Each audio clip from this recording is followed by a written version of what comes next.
Okay, so hey guys, welcome back to the Berserk 94, and today we are gonna do the Advent of Cyber Day 14 challenge. Sorry for that.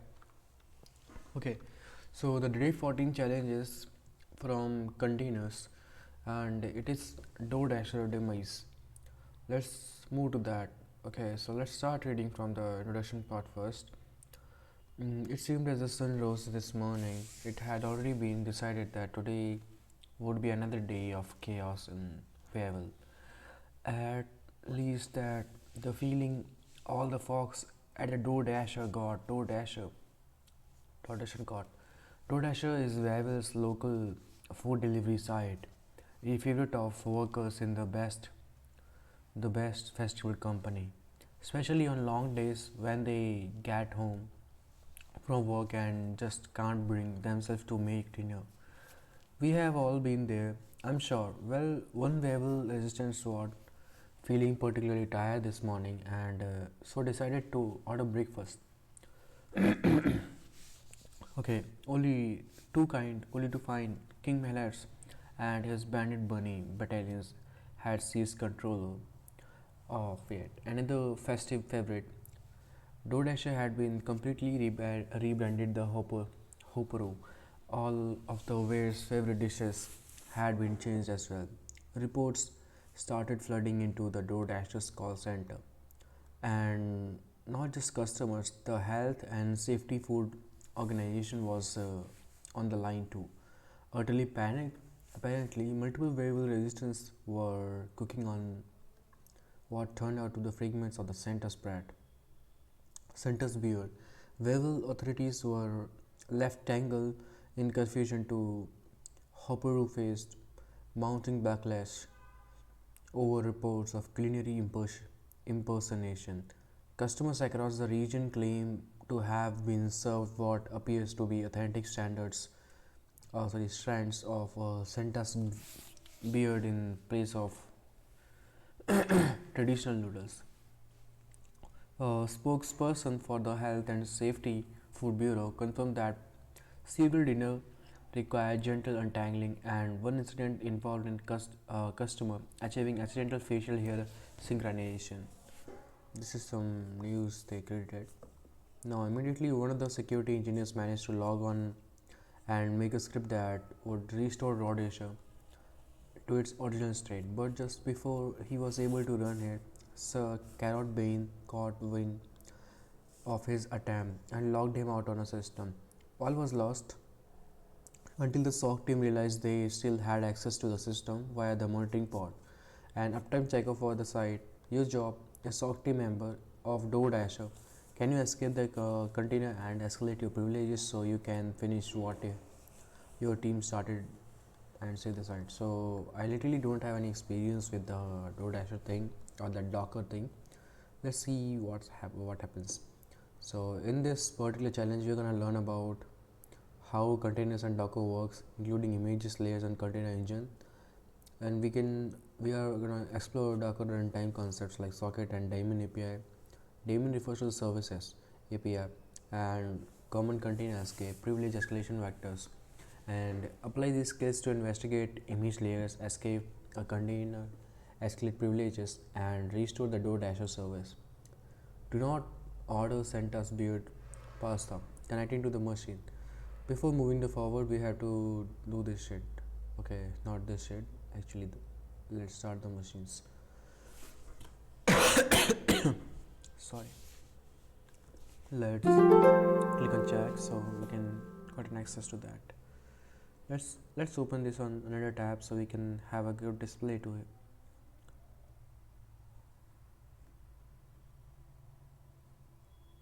Okay. Now we have container security. So first of all, what are containers? To understand what container is, we first need to understand the problem it fixes. Put mainly, modern applications can be quite complex. Installation, troubleshooting, and conflicts. So installation, depending on the environment the application is being installed in, it's not uncommon to run into configuration quirks, which makes process time consuming and frustrating. Troubleshooting: when an application stops working, a lot of time can be wasted determining if it is a problem with the application itself or a problem with the environment it is running in. Conflicts: sometimes multiple versions of application need to run and it causes some version complications, or perhaps multiple applications which need, for example, different version of Python to be installed. This can be sometime lead to conflicts and complicating the process further. Yeah, it happens with me as well. If reading these problems, your brain conjured up to the isolation of the solution, well, you're onto the right track. Containerization Containerization solves this problem by packing application along with their dependencies in one isolated environment. This package is known as container. In addition to solve all web problems, containerization also offers further benefits. One key benefit is how lightweight they are. To understand this, we will now take a brief look at container architecture. So I may heard about Docker as well, and I know about Kubernetes as well. I think the Docker is made by DigitalOcean.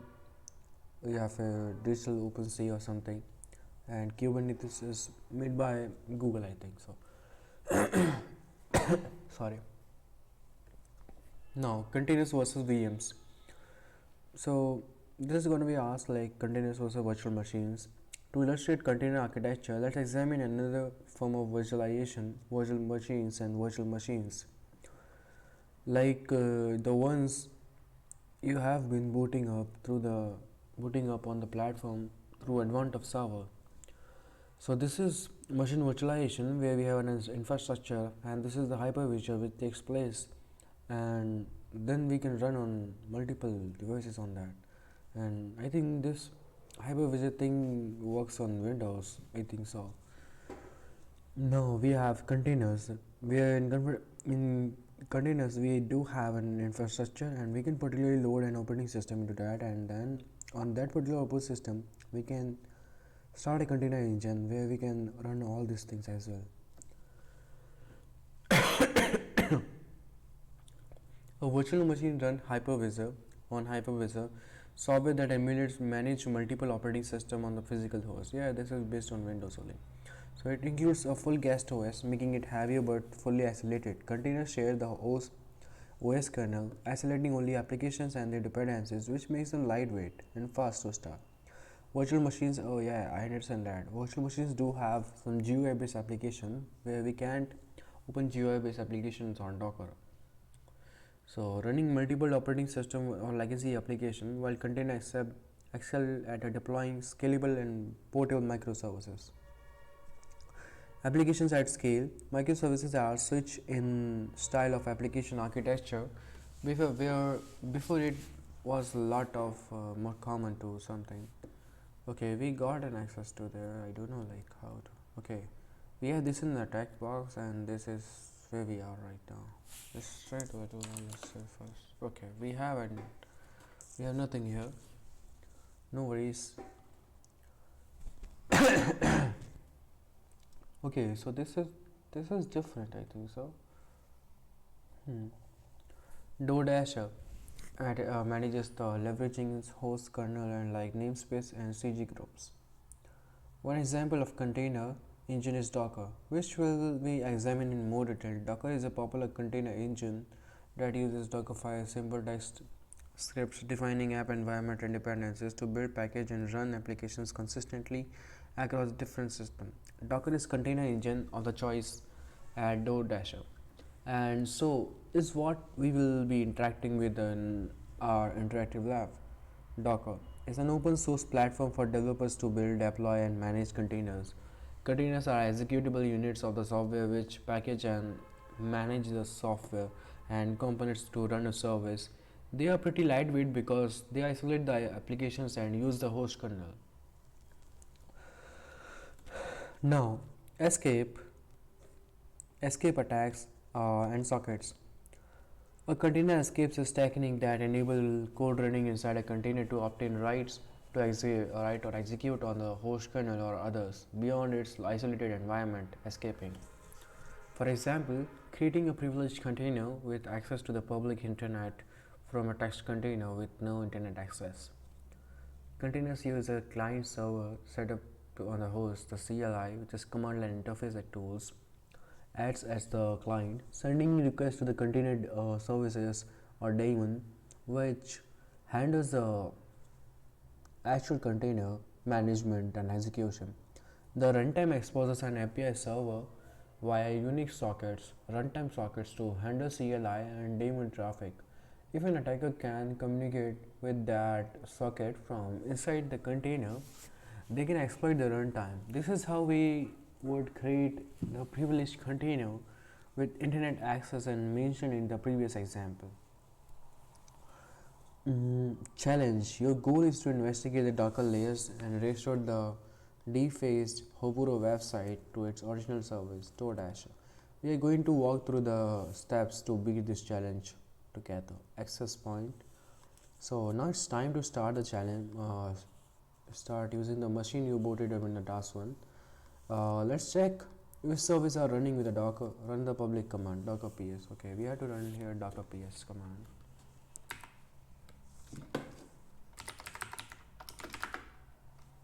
Okay, we have this 4 containers right now.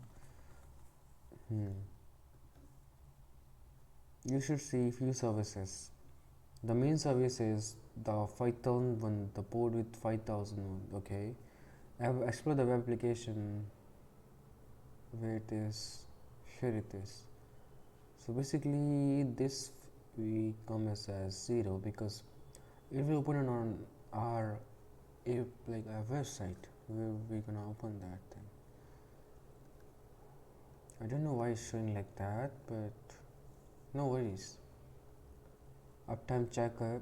The main service, explore the web application, you notice the Hopuro. We know DoorDasher is food delivery service. Next, uptime checker.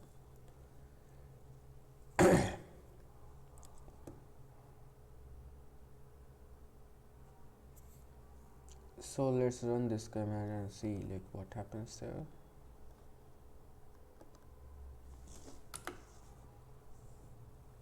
Okay, so I think we got a shell or something. Yeah, we got a shell. So we have these things here. Now after logging, check the socket access by running lsla where sockdoc. Let's try this.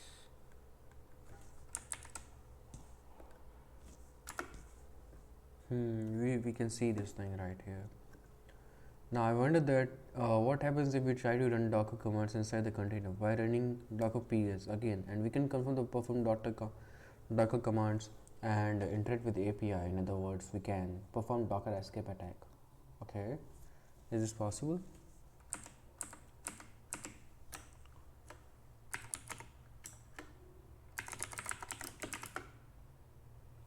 It works there as well. Let's instead to try to the access deploy container, which is privileged machine container. Run the following command.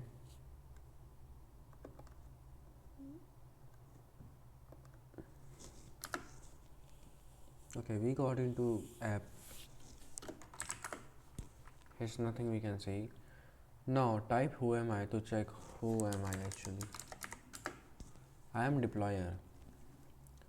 Okay, now we made it. We have managed to make it to the container where the script to restore the site in a former version is save the day, run the recovery script in a root directory to recover the app using sudo.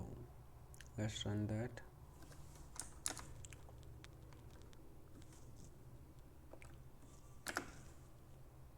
Okay, the hackers have been defeated. Okay, hacker have been defeated and we got the app back.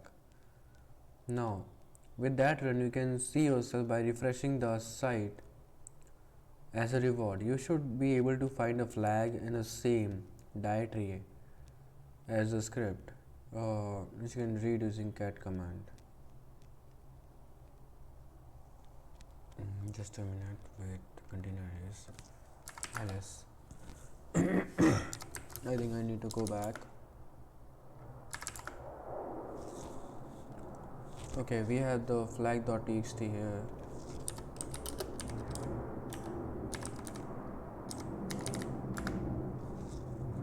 Successes. Okay.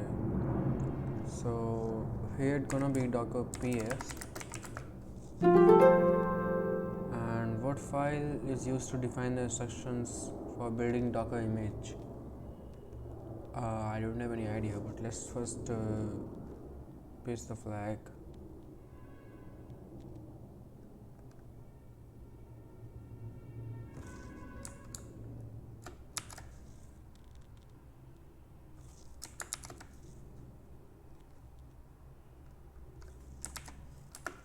Okay. Now, what file is used to define the instructions of a building docker image? Which file actually? I don't know. Is this uptime checker? No, it's a command. Oh, okay, okay. They're like asking from here, I think so.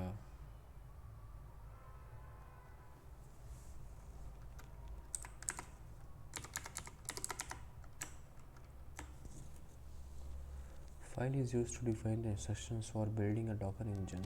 Oh, Docker file. Okay, okay, okay. It's Docker file. Bonus question. There is a secret code contained within the news site running on the port 5550. This code also the password of the deployer user. They should definitely change their password. Can you find it? Let's see. I think this is an attack machine or something. Let's put it down.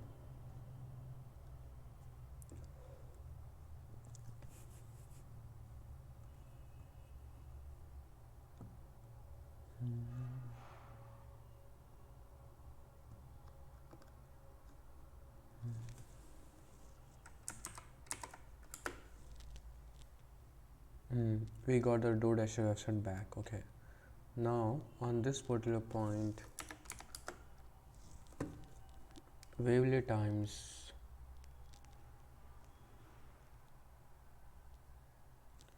What they are asking?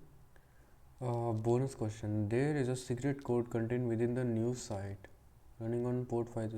Okay. This code also happens to the password for the deployer user. They should definitely change their password. Can you find it?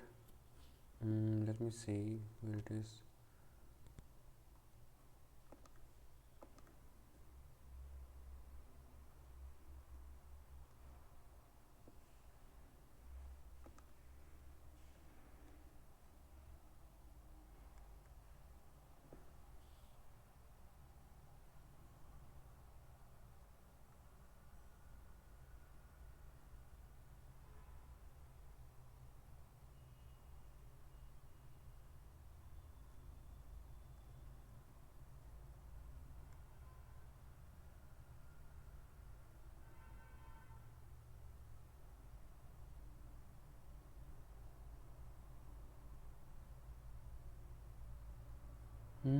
I don't know any idea about this thing, like where they hidden this thing.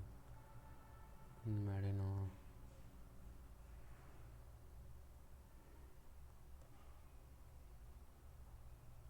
Maybe there is some login page access or something.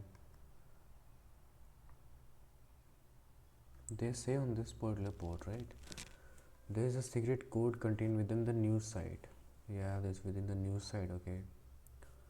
Running on port. This code also happens to be the password for the deployer user. Okay, but where it is?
multiple times only.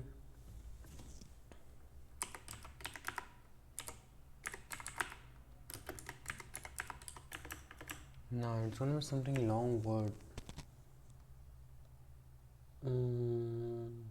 Where is network? Reload. We see nothing here.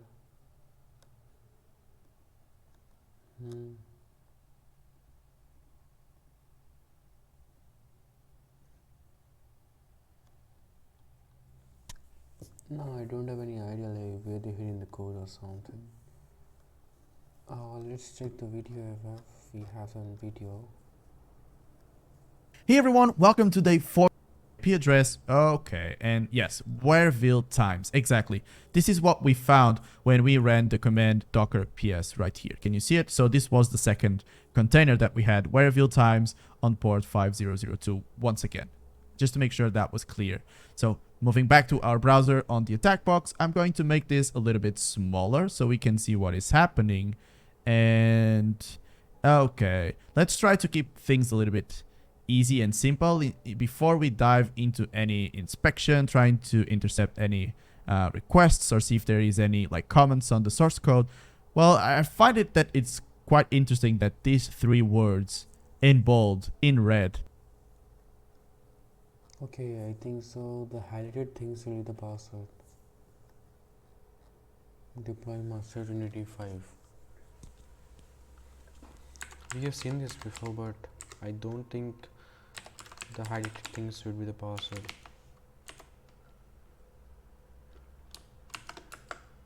Okay, so it's correct actually. Okay, so that's for the today's challenge of day 14. We will continue with day 15 challenge tomorrow.